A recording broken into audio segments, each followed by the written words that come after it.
And welcome back, everybody, to the Podcaster Nation. That's right. I said welcome back because I know you were just listening to our stuff and you loved it so much that you came back for more. Well, folks, that was a brilliant decision. I'm going to tell you why. We have a lot more for you. The reason we have so much more for you is because this is the podcast. It's about podcasters. It's for podcasters. It's done by podcasters.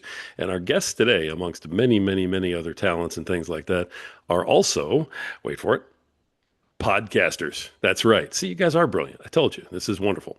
Folks, this is the place where we all come together to raise each other up, and this is the place where the rising tide raises all ships. So let's make sure that we get sailing and bring in our guests for today. We have two guys with us today. All right. They are the co-founders of the Suffer to Tougher movement and coaching platform.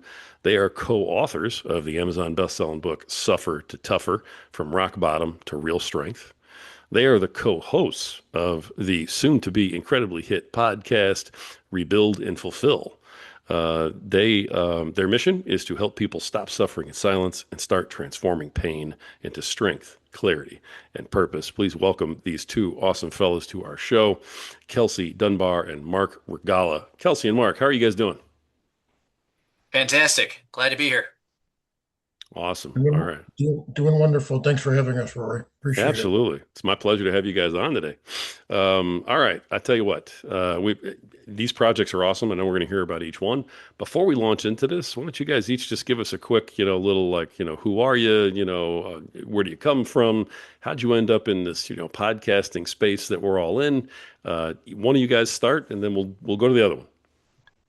Let you start, Mark. Okay. Well, again, thank you for having us. So my story is pretty interesting. I got married at the age of 19, started in the insurance industry at the age of 19, sole income provider of a family of six. I had four children. Um, really never worked on my mental health, never knew that I had any underlying mental health.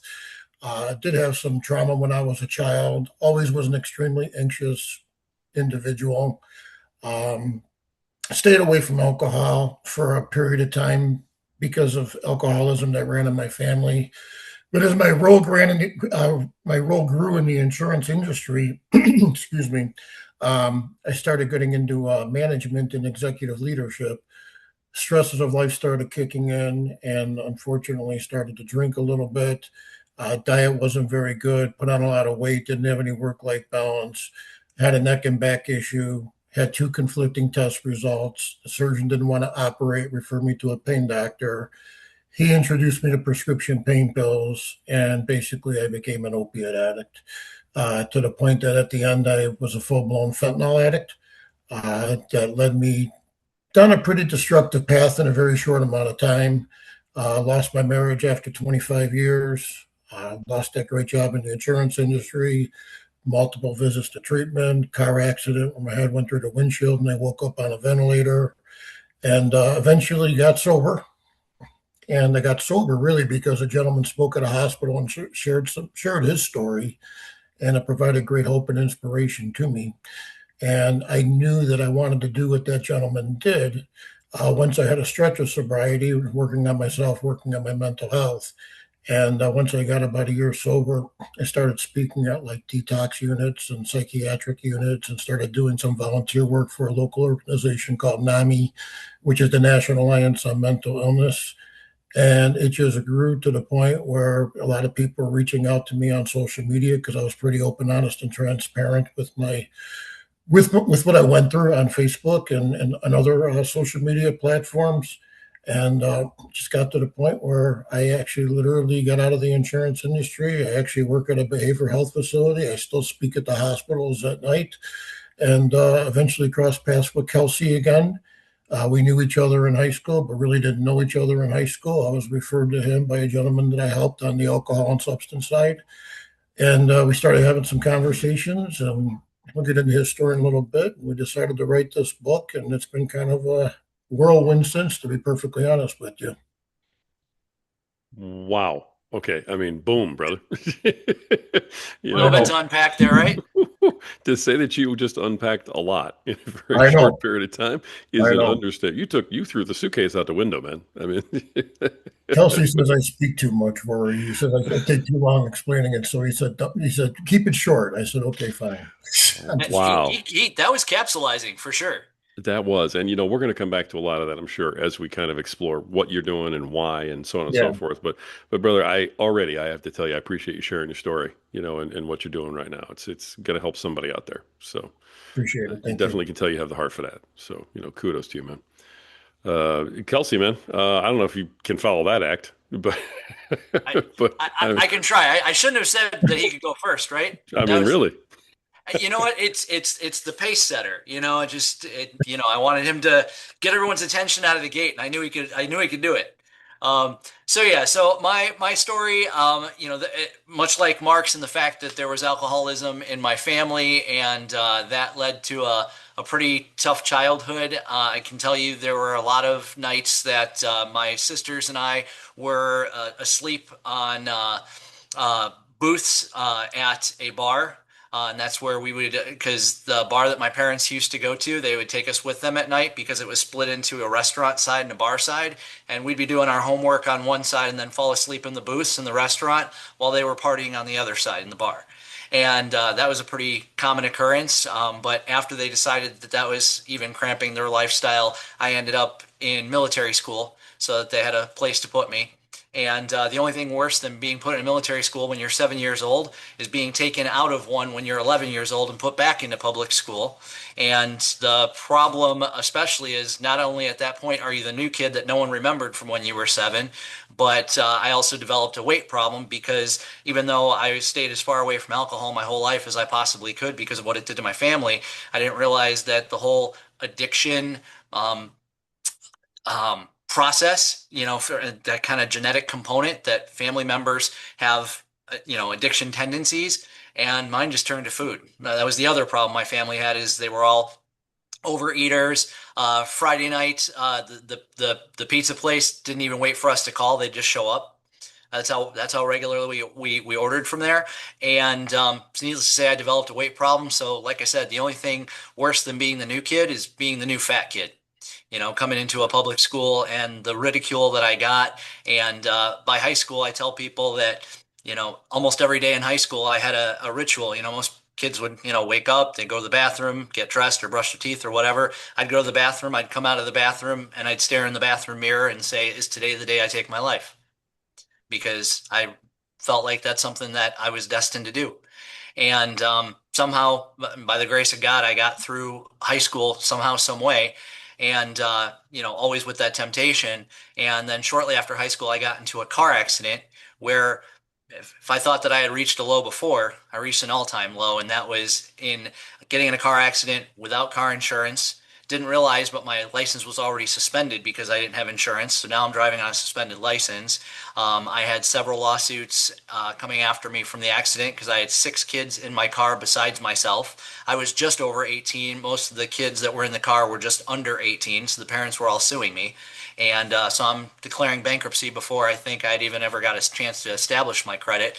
Lost my job, lost my car.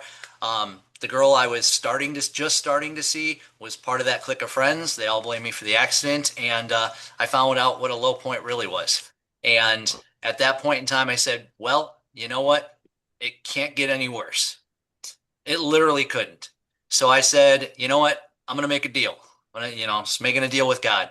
I was going to try to do whatever I could to make my situation better, knowing it couldn't get much worse. And when I failed, not if, but when I failed, I would feel justified in taking my life." And I was perfectly comfortable with that decision, but I at least wanted to feel justified in it somehow. But I wanted to make an honest effort. And so I did. And the first thing that I did was if I'm ever going to love myself again or someday, I've got to start making some changes and I got to be a better person. And for me, that started with me trying to lose weight and improving my self-esteem. And to my surprise, the more I learned in the limited resources that were available to me before the internet, right? Um, I started to learn and I started to make improvements. I would start walking, walking became jogging, then I started lifting weights, and lo and behold, I started making changes. And at that point, I didn't really have a whole lot of direction in life. And I said, you know what? I feel pretty good about what I've accomplished. And, I think there might be a future in me being able to help other people so that they don't have to struggle as much like I did. And that's when I decided to become a fitness coach. Spent 30 years well, I'm now 32 years as of last month in the fitness industry as a fitness coach. And all the time that I was doing that, or most of it, I really thought that the right approach was to help people to lose weight, which is what they were coming to me for, in a way for them to be able to feel better about themselves.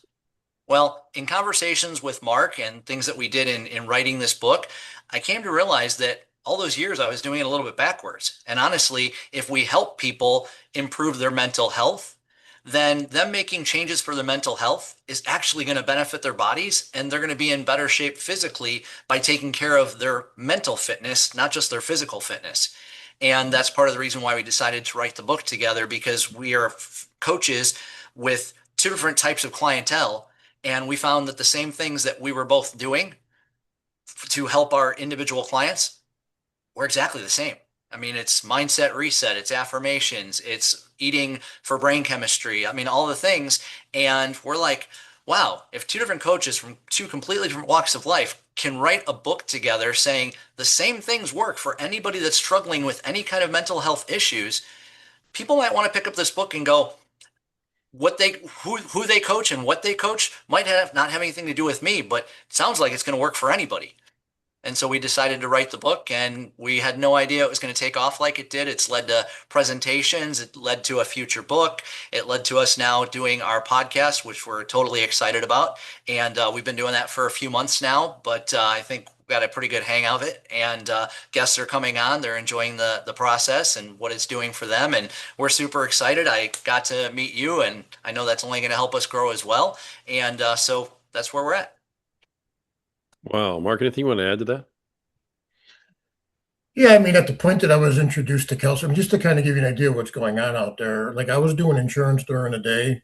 And again, I was really transparent on social media. And I got transparent on social media because when I was about a year sober, I had a cousin pass away from alcoholism. And I really didn't know of what was going on until about 2 weeks before she passed away.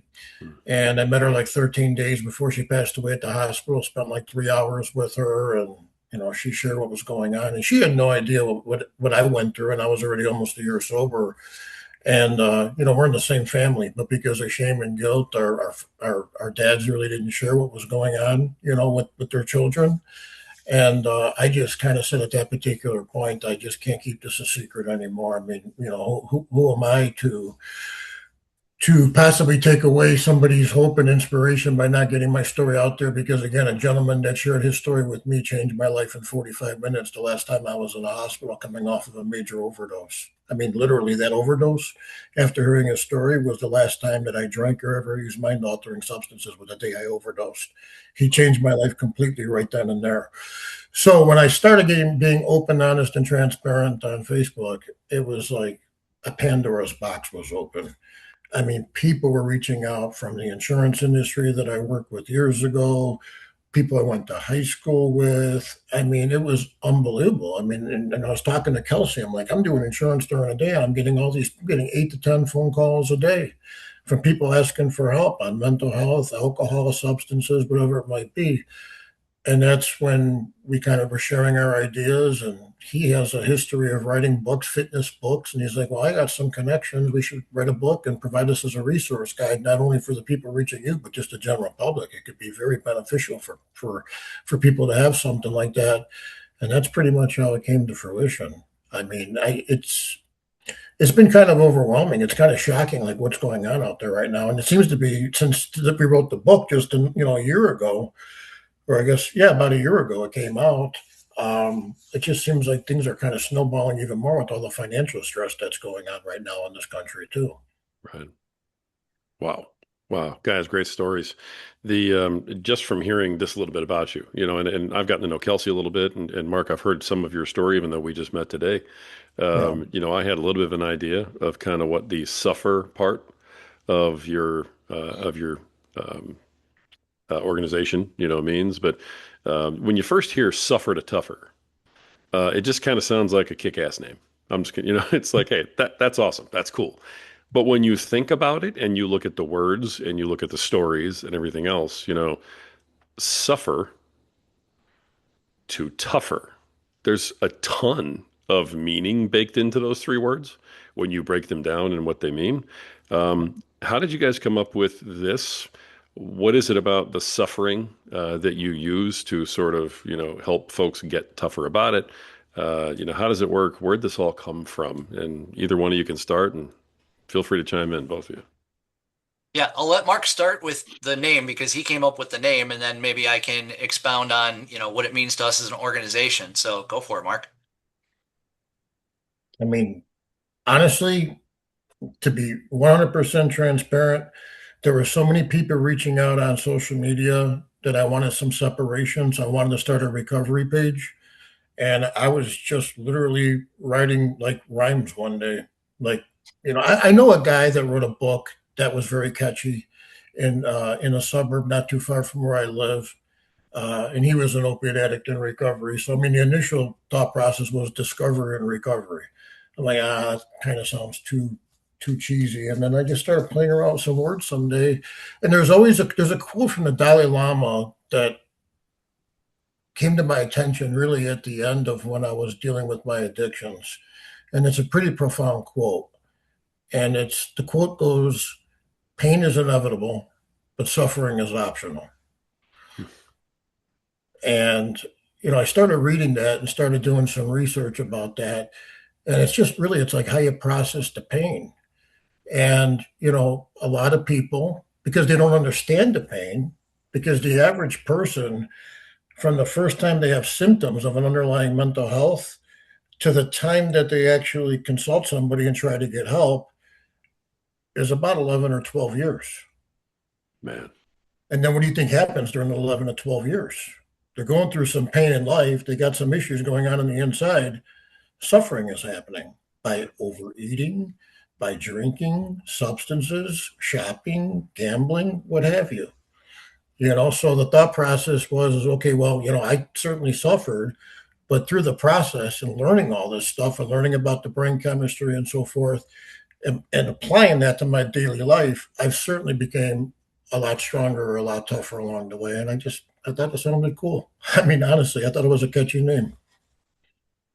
But there's a meaning behind it. It started with that Dalai Lama quote. Yeah. Yeah, and I mean, we talk about this all the time that honestly, you learn more about life through your struggles than Yeah, you do your accomplishments. And so it's really important that we keep that mindset when we're going through the tough times of life because those are the learning opportunities. Those are the moments that you say, let's see what I'm made of. And I just did a video a couple hours ago where, I talked about my hospitalization last week and basically saying I could have sat there and I could have been scared. I could have been going crazy. And I said, you know what? No matter what, I got this. You can't control the things that happen to you. You can only control how you respond to it. correct. And that's Mark uses the quote all the time, control the controllables. And that's all you really can do. So the suffering part, as he says, it's optional. We can decide that we're going to be tougher and maybe we can learn something or maybe find some way to gain strength through that struggle. Yeah. I got to give you credit too, because up until meeting you and what just went down with you over the last, few weeks, I was the only guy I knew that actually did posting and lives and stuff like that from his hospital bed with the tube stuck in me. So that was pretty impressive. I appreciate you joining the club. You know what I mean? I'm not the only guy who ever, was that foolish to do that. But that was something. I Yeah. almost fell off my chair when I saw that post come through because I knew he was in the hospital. I'm like, did you really do that? Hey man, it just looked like a door behind you. Nobody knew it was the, bathroom door to your hospital room, right? So you pulled it Yeah. off. But Yeah, when I you was had it. taking Zoom meetings with machinery behind me, it kind of gave it away. Yeah. And people thought I was nuts. And I'm like, I'm stuck in a hospital. What else am I doing? I might as well take these calls. This works. I can talk. And yeah, had some great meetings. Certainly wasn't rushed to get off of them. That's for sure. That's awesome, man. It's a whole new level of toughness right there. There you Suffer to go. even tougher right there. So, suffer to tougher 2.0. You guys come together to write this book. The book starts to open these doors. Let me ask you about the book for a moment in particular. I definitely want to get to the podcast part of this, but we've got a book and a coaching platform and stuff I want to make sure we cover. The book itself, is it educational? Is it motivational? Is it self-help? Is it actionable steps? Give me an idea of what the book is like, right? When if somebody goes and looks it up after they hear the show. Yeah, I mean, check, check, and check. I mean, Yeah. it's all of that. Most importantly, we like to get across to people that it's very conversational. It's almost like you're just a fly in the room when two guys are talking about all the different things that we have used ourselves and have given that advice to other people, and it's been successful for them. And I mean, we call it our mind body rhythm approach.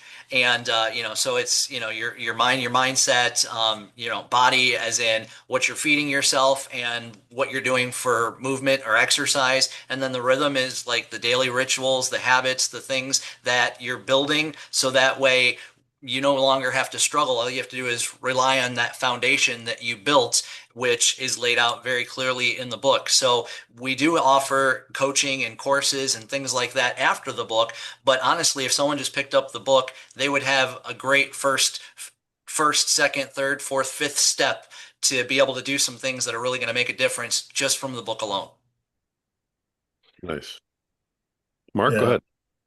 I mean, one, it was important from our perspective to make it conversational, like you're talking to somebody that has gone through what you're going through. And then the other thing, it was very important for me and for Kelsey for it to be written in a language that really anybody can pick up and comprehend.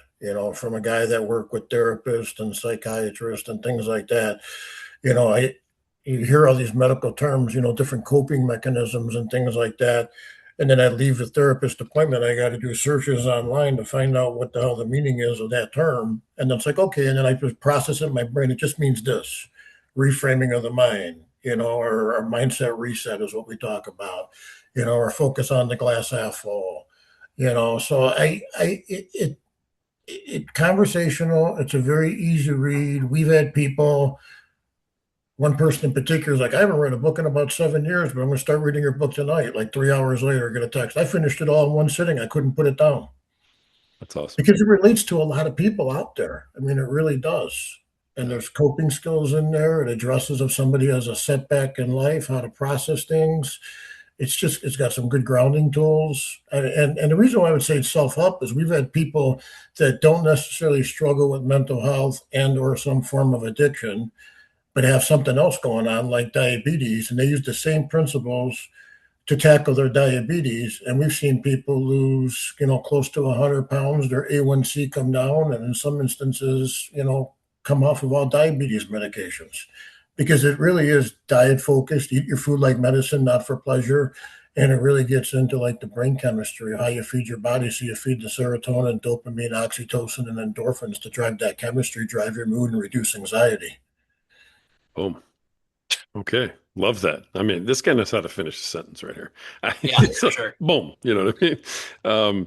I get to talk to a lot of authors. I have another podcast where it's basically that's who we talk to as authors. And I've written a couple books myself. But when you get into the nonfiction, um, describing your own story, learning from your own experiences, type of writing like you guys have done here, very often just the writing of the book itself is a healing journey, in a lot of ways for the guys who are writing it.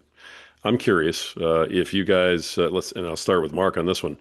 What was, did you have one that was a healing journey as you were writing this up? Did it help you with any of that? And what was that healing journey like? Give me an idea. Well, I mean, from my perspective, actually seeing in a writing of everything that I do on a daily basis, yeah, I mean, it was healing because, when you're in early recovery, I mean, you're making these little changes and you're trying to build on it over a period of time. And then you're also learning things along the way as well.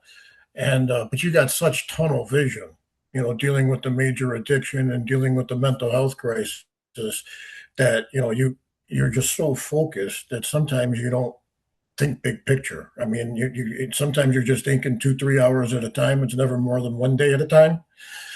So, to see it like that and to see everything that I've learned and that Kelsey has learned in a format like that, yeah, it was very healing. It's like, man, you've come a long way. You've come a long way. Awesome. Absolutely. And Awesome. then it also was soothing for me because I know what it's going to do for the general public.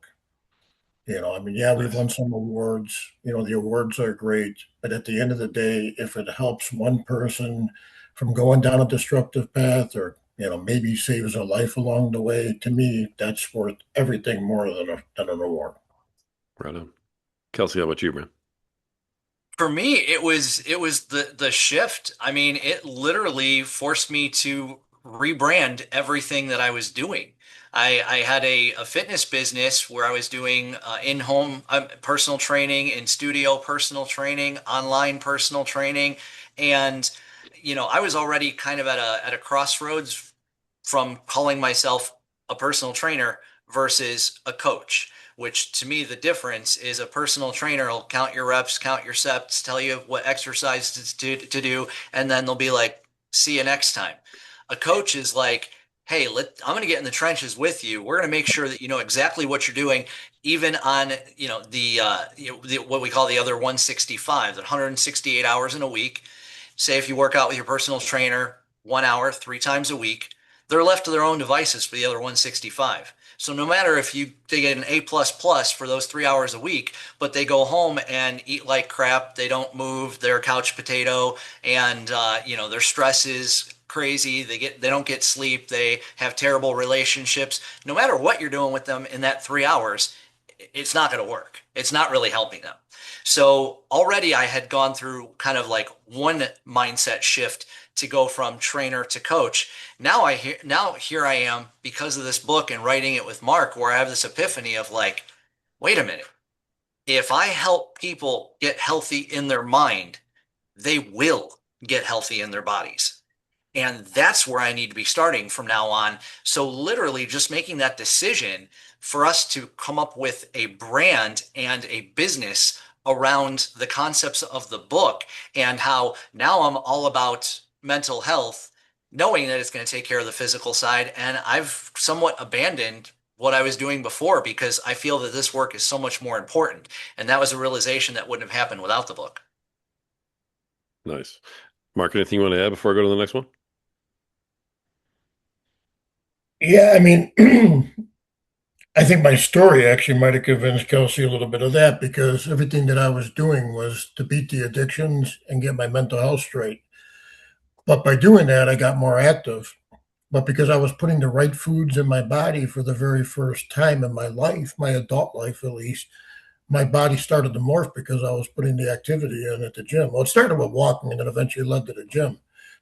My goal, really, to be honest with you, was just decrease my anxiety, keep my depression in check, and be sober. Yeah. And slowly but surely, because I was putting the right proteins in my body and eating clean food, my body started to morph and change. And I mean, it's like I am in the best shape of my life at almost 52 years old. But I didn't do this to get in shape. I did this to get out of a major crisis. It just happened because your body truly is a machine. But at the end of my addictions, I lived my life like an oxymoron. So I was reading up on all this stuff while I was doing drugs and drinking, and most of the time in blackout. And then when I got sober, I went back and watched some of these videos again about like the feel good chemicals in your brain. And I don't know if it's a God thing or not, but it pretty much was how I remembered it, even though I was living kind of an oxymoron lifestyle then. I mean, I had this quest. I always tell people nobody wants to get out of the crisis that they're in more than the person that's in crisis. And it frustrates me quite a bit when I talk to a parent or I talk to a spouse and they say, oh, they just don't want to get better or they just don't want it bad enough. No, they want to get better. They want to get better and they want it just as bad as you do. They just don't know how to get better. They need somebody to kind of show them the way. That gentleman that spoke to me in the hospital showed me the way and I ran with it. And that's what we're trying to do here, or at least what I'm trying to do from my side of the company. Right. Love that. Absolutely love that. And then that leads to the coaching platform. is what you're talking about right now and wanting to kind of help folks with this sort of thing. You have the coaching platform, you have the book. The book's a bestseller. You're moving forward. Everything's coming together. I'll start with Kelsey on this one. Um, why the podcast? What's the thought there? What's the hope there? Why bring that into everything? And what's the plan? You know? Yeah, reach. In one word, reach. We can reach a lot more people from our podcast than we can probably reach from our social media platforms. And so it's just, but doing it in a way that instead of them just reading a post here or there or a 60 or 90-second video, they're going to get a chance to really get to know us and really understand why we do what we do and how important it is to us to help other people, because that comes through loud and clear, I think, on our podcast, not just from us, but even in how you choose your guests. When you have guests on your podcast and making sure that you have the right people that are going to help you relay the right message to your audience. So, we're very selective that the people that we have on are people who have had a struggle and have found something that worked. And it might even be different than what we tell people that they could do to try to help their situation. Maybe they came through a different way. That's great because that's more people that are hearing more voices that's going to affect them and help them to be able to either survive or thrive. Obviously, we prefer to thrive, but you got to survive first. And that's why it was important for us to do the podcast, just to reach as many people as we could. I mean, same thing with the book. I mean, Roy, from writing books, you don't write books. I mean, unless you're not exactly very intelligent on writing books and selling them to think you're going to write a book and you're going to get rich, right? No, you're not. Right. Hopefully people know this, that when people write a book, it's because they're trying to get a message out there. And for us, that message is, you're not alone, you're not broken, you're probably just overloaded with what you're trying to deal with, and there's a way through, and there's a whole community of people that are willing to help you. That's it. So that's what we do on the podcast too, is just kind of take what we did in the book and just try to keep moving it forward. Nice. Mark, how about you, man? What are you hoping to get out of the podcast from your side of things? Obviously, everything that Kelsey said. But from my perspective, there's, and I don't mean this in a negative way, but in general, including with myself, when I was dealing with my addictions and undiagnosed mental health, I had an ignorance when it came to education, when it came to this stuff. Like, as an example, when I was introduced to opiate painkillers, when I was introduced to painkiller, I didn't know it was an opiate. I didn't know it rewires your brain. I didn't know it was highly addictive. I should have known, but I didn't know. I had an ignorance. And I think in general, society has an ignorance when it comes to like mental health. Like sometimes they feel off. There's something going on the inside. They have anxious feelings, but they don't realize the role between the mind and the body and the diet and the exercise. You go for a physical checkup every year, but we don't do anything on the mental health side for like a mental health checkup every year.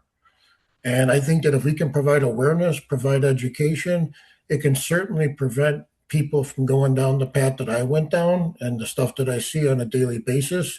And then stories of hope and inspiration. I think that is so important as well. There's people going through a lot of tough times, even if they're not going through tough times, on the addiction side, but they're struggling with some anxiety because of the financial stress. Some of the stories that we have shared, with the guests that we have on provides hope and inspiration that there's better days ahead. Just focus on, winning the day, living in the moment, and putting your best foot forward, and focus on the progress that you're making. That's that from my perspective. If we can do that, the podcast is a success. Beautiful. Kelsey, anything you want to add on that before we move on? Sure. And one thing I would say is just, the awareness factor of mental health. And awareness means different things to different people. And I know awareness generally to a lot of people is just awareness that people struggle, that they're going through stuff, and then that sort of thing. And that's great. And to have, sympathy or empathy or both, for people that are struggling. But to me, awareness, means something else. And basically, with the awareness that mental health does not have to be two bad words. Too many people hear the words mental health and they think somebody has a problem.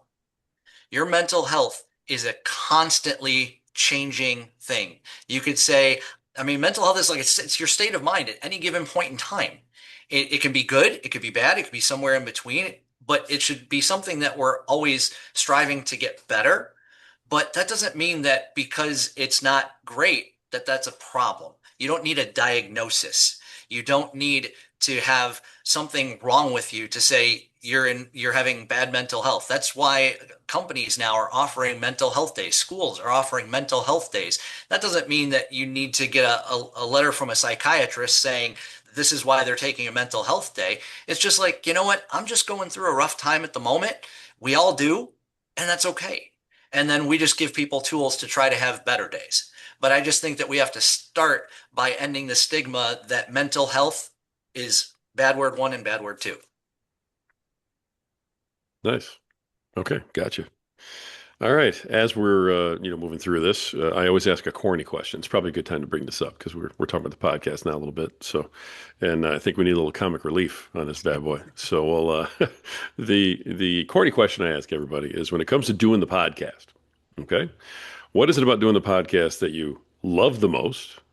What is it about doing the podcast that you absolutely cannot stand, throw it out the window, hate the most? Either of you may start. Well, I can start with the hate because I'm the one that does this, and that's the editing. And I know, Rory, you are like just a grip it and rip it guy. You know, Rory doesn't believe in editing. He's like, you know what, leave it all in there. But Rory's also done, 400 episodes of podcasts or more. That was the last total I saw that was documented. I'm sure it's a lot more than that now. But needless to say, I think he's earned his right to say, I don't have to edit anything. Yeah, so probably the editing for me because I tackle that.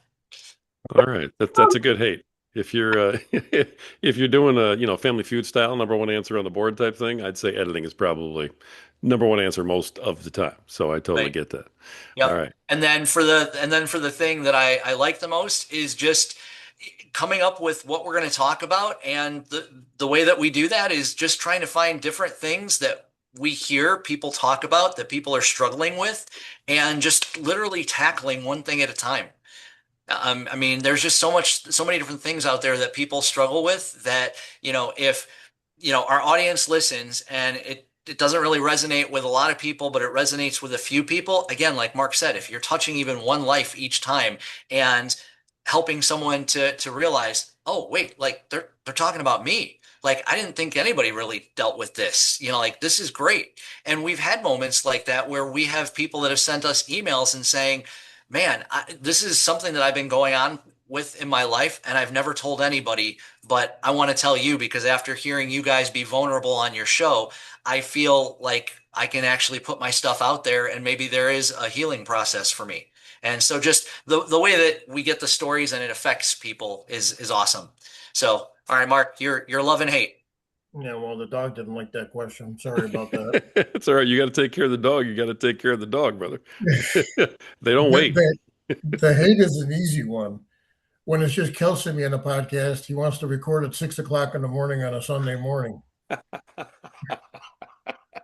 So Well, scheduling. Okay, gotcha.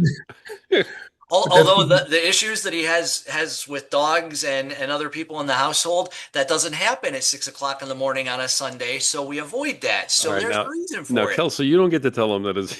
You don't get to fight with him about his love and his hate. All right, it's his hate. He's good.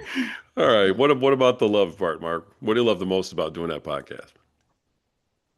well, I enjoy having guests on and hearing their stories and their journey. Everybody has a story, and everybody's story is different. It's unbelievable hearing what people have gone through in their life. So that's cool. But truthfully, the best thing that I like about it, and Kelsey kind of stole my thunder, that's why I hit him with the 6 a.m. on a Sunday morning, is getting the texts, or Facebook Messenger about, people just watched our podcast and they learned so much, or they never thought about that before, or it's got them thinking about maybe a dietary change or what have you. So I know it's making a difference and it's getting people to think and it's providing some education out there where maybe they haven't gotten that education or sought out that education Love that. previously. Yeah. Love that. That immediate sort of validation, almost is Exactly. wonderful. Yeah, to get that, man. I feel you both, and I appreciate those awesome answers to that corny question that I like to ask everybody. We're talking about the podcast, of course. Now, every part of the business requires a little bit of different marketing, right? I mean, you got the coaching, platform you're trying to market, you got a book you're trying to market, and you got a podcast you're trying to market. So, is there anything in particular that you guys have found that, kind of works for you in marketing either all of these pieces or maybe one of them? And is there anything that you've tried to, use for marketing that has just tanked and you're like, man, don't do that because that's terrible. Hmm.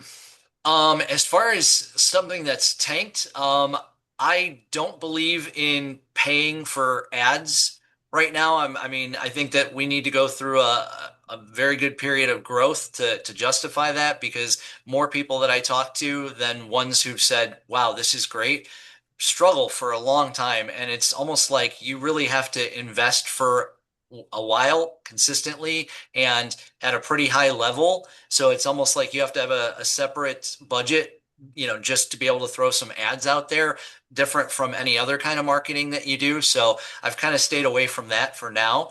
As far as things that have worked, I mean, just and I give you a lot of credit, Rory. Just the diversification of making sure that we're getting stories, posts, reels done on a consistent basis, and just to get more people viewing our stuff, get the algorithms engaged to put our stuff out there has already paid dividends. And just getting on camera more, which I've had to kind of come out of my shell, which is kind of interesting because I don't mind doing podcasts. And I also don't mind doing public speaking, but for some reason, it was difficult for me to just want to do 60 or 90 seconds on a video on a regular basis because it was paralysis by analysis. I'm always overthinking what I'm going to say on a 60 or 90-second video, but figuring out what we're going to talk about for 45 minutes on a podcast. Oh yeah, that's fine. I don't know. But nevertheless, it's just the consistency of it, I think is really helpful. And the more you do it, the easier that it gets to do it. So Nice. How about you, Mark? Any thoughts on the marketing and stuff you guys have dealt with? I mean, I kind of would probably just echo Kelsey's sentiments. I mean, we tried different things. We're pretty diversified with it. I mean, I know we're pretty early here, about a year in. Um, I'm pretty fortunate that that's what I do for, during the day, so I'm constantly marketing because I have a behavioral health center where everybody has a need to watch our podcast or possibly read our book or what have you. And I do a lot of work in the recovery community. So um, I guess if we can, I know we're trying different ways to hit, different sectors of the country and to just be out of the suburban Chicagoland. We some have worked, some not have worked. I think that we invited some guests on our podcast that we thought that maybe we can get into their audience, but it just didn't work out. We realized that we got to build this on our own. I understand and respect that. You just can't expect people to just subscribe to your channel or what have you. So it's been a learning process, but I think we're learning and we're moving in the right direction for sure. Excellent. Excellent. I think you guys are too. I love what you're doing, and you're definitely putting in the work to grow this entire platform. So, I've been had the opportunity to watch it grow a little bit here, and see what you guys have going. So it's you're on the right track for sure. This podcast is going to be awesome. So you Thank just you. you just need more, awesome guests. I don't know, like me. Rory. Maybe I don't welcome anytime. know. 6 a.m. on a Sunday morning. If you're okay with 6 a.m. on a Sunday morning, you're a Hey, lock. don't kid yourself. I see this man up like all hours of the day and night. His Right his on. coffee his coffee routine is on point. That's all I can say. But just so you Exactly. know, Rory, the reason why I get upset at 6 a.m. on a Sunday morning is he's taking me out of the gym at that particular time. Oh, I see. All right. Well, there's an extra reason for it then. It's not just I want to sleep in. All right. I'm Well, up. look, I'm up. He knows I'm up. It's just there the he morning is. Yeah, routine. clearly Mark's muscles are atrophying like right before our very eyes. Oh, you guys are killing me right now. All right, I love it. I really do. You guys, I mean, clearly you have a good dynamic, between the two of you. You know what I mean? So, um, what's it like working together, as partners in this outfit? Okay, so this is where it's kind of comical. So I knew Kelsey in high school, but we joke around. I did not know him in high school. He was a year older than me. I was a little awkward as a teenager because I never really hung out with the older kids, socially awkward or what have you. I remember him in high school, um, and I remember the individual that he described earlier. And then when that gentleman that I was helping on the sobriety side says, you really need to talk to Kelsey. I said, yeah, we'll get around to it. But in my mind, I was envisioning the young man that I knew in high school. And then he just, in general conversation, mentioned that he's a fitness coach out of, Oswego, Illinois, and he works with all these clients. And I go, are we talking about the same person? Really, I did. And he's like, oh, that's right. I forgot. You don't know anything about his life. He completely transformed his body. He works with people that have eating addictions and so forth and so on. And I'm like, you know what? Connect us. So we maybe said hi to each other in a hallway several times, right, Kelsey? That was pretty The much the the extent of it. Okay. the bro nod. So it's not like we had a relationship, but when we started talking about what he does with his clients and I do with the individuals that I'm working with on the mental health and sobriety side, it just clicked. I mean, the best way I can describe it, and we say this kind of jokingly, but there is some truth there, is when if you're a music fan, they say the most highest selling albums just kind of write themselves. It's a quick project in the studio. The bands are like the songs just wrote themselves.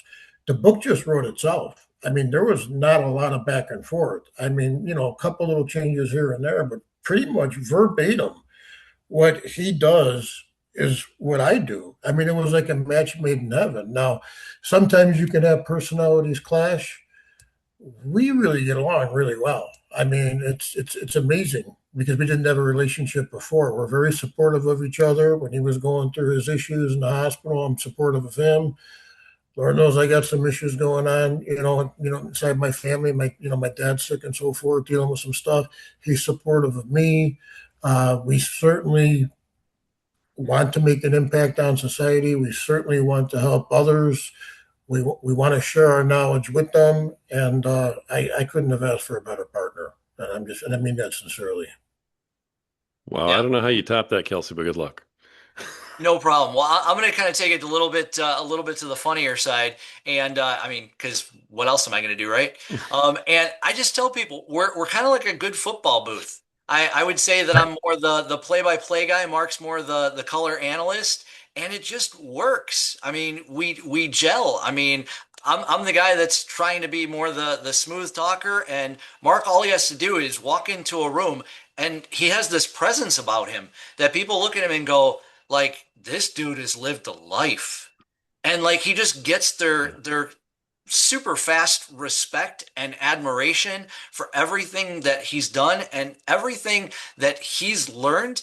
As he said, he comes across as a guy who is just going to tell you how it is, and he does, but that doesn't mean that he's not smart enough to have learned it for himself and found a way to kind of dumb it down for the average audience to be able to ingest and understand.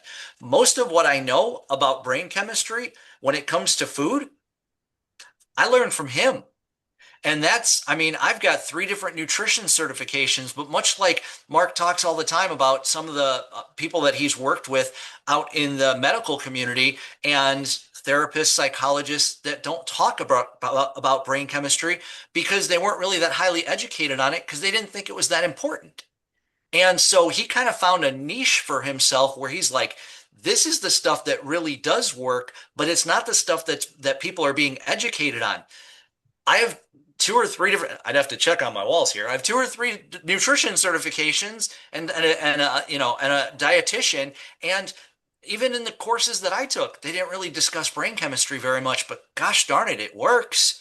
And so I've learned a lot from him. But he's got that kind of aw shucks thing going on where he's presenting and everyone's just like he just puts it in a way that everyone can understand and everybody just kind of gravitates to him because like, hey, maybe some of that'll rub off on me just by being around a guy like this. And that's what he is. And it's funny because I'll sit back and be like, like I'm trying to be Mr. Published, or I mean, Mr. Polished public speaker, and that's just not Mark's style. And if he No. tried to be that, it would come off as fake. If I tried to do the, yeah, well, it's, you got to think about it this way, and I couldn't get away with it. I mean, so we each have our own thing, but together, the dynamic between us, it just really, really works. So I think we appreciate each other for our differences and our similarities. Yeah. Nice. Was that an imitation of Mark that you were doing? It I was an think attempt. It was. so. The football boot that he's referring to is Pat Summerall and John Madden. Pat Summerall, real prim and proper, and John Madden, boom. I can see this. That's I that's can that's what it is. totally see it. But the thing about it is, I want to say one thing here, if I could. Sure. Okay, the whole speaking thing and that. This is what's interesting about my story. The first time I took my prescription pain pills, not as prescribed, was for a public presentation in the insurance, or excuse me, a presentation, a corporate presentation in the insurance industry. I would get panic attacks. I could not stand speaking publicly. I couldn't run meetings, but yet I'm in management. Had no problem talking to a business owner. Had no problem talking to a husband and wife at a kitchen table. That's how it started. And I just didn't feel comfortable in my own skin. I had a lot of, I guess, maybe self-worth issues. I'm not dressed nice enough. I'm not wearing nice shoes. Going bald, whatever it might be. I mean, these are all the games I played in my head. Well, guess what? You get your story out there. Hey, I'm an alcoholic, drug addict, living a life of recovery. I got this underlying mental health, and the whole world knows about it. There's nothing to hide anymore. I am who I am, and I just get up there and I just speak. I've never had a panic attack in sobriety. I've spoken to Midwestern University School of Psychology, sharing my story to a whole auditorium full of people. I spoke at an opioid awareness event in Naperville. There was 1,500 people there with the DuPage County Sheriff here in Illinois. And my heart doesn't even skip a beat. I just keep it real, keep it honest. I know I'm not very polished, but I also know that I got my live life experience and somebody can benefit from it. Love it. Love it, you guys. I mean, you seem to complement each other pretty well. So, all right, before I hit my last question for you guys, how can everybody reach you sort of individually as a team, social medias, whatever you got going? Give us your contact info. All right, so S2T Nation on Facebook is our company page. Obviously, you can reach out to Mark or I individually, certainly. But our website is suffertotougher.org. And then if you just wanted to hit us with an email, we actually share the email address. We both get the emails. Whoever opens it first stars it so the other person knows that they need to read it. So we share the email, and that is suffertotougher@gmail.com. So lots of ways to get a hold of us, and people are more than welcome to do so. All right. Is that the best ways for both of you guys? Yes. Yep. Sounds good. Cool, cool, cool. All right. Last question is now I know you're sort of young in the podcasting world, but just from the time that I've been able to talk to you, I know that you guys have learned some lessons. You've, overcome some obstacles with this, not the least of which is recording at 6 a.m. on a Sunday, apparently. So I got you. One of the things that I try to end with, we have so many podcasters and aspiring podcasters who listen to this show is looking for a little bit of advice, especially from people who just started and have, maybe just busted through the wall. So the question is, what is your best piece of advice for podcasters who are out there who are not quite where you are yet? And we'll start with Aw Shucks over here and let him, go first. Go ahead, Mark. Me? Yeah. This is just me. I just be yourself. Don't be scripted. Don't be a fake. Don't try to be somebody that you're not. Just be your true, authentic self and let it show. Great advice. Love that, man. Kelsey, how about you, brother? I'll start by saying I knew he would give that answer exactly the way he did it. Um, but I mean, that's the thing. We know each other so well. We talk twice a day. I mean, we're closer to being brothers than friends. And but I would say just, and this is because have struggled with this, that I can say this. It's with having a podcast, just keep in mind it's a marathon, not a sprint. Just try to be patient with it. Know that you're doing it for the right reason so that you can get past all the statistics that say you're not going to get past episode 20, or you're not going to get to episode 100, or you're not going to be in the top whatever percent. As long as you're doing it for the right reason, because you've got a message that you want to put out there consistently, then everything else is going to come. It's going to happen.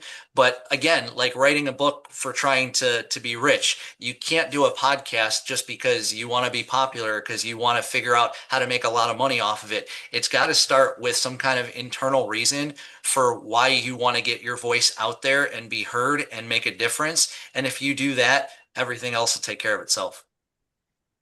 Absolutely love it. All right, wonderful ways to close out, gentlemen. Um, I have to leave you with this. I've been doing this a long time, and I've seen a lot of folks who have come sort of across my screen on all the different podcasts I've ever done. And I've seen a lot of folks who, have this idea and that idea, and they want to do this platform, they want to do this thing.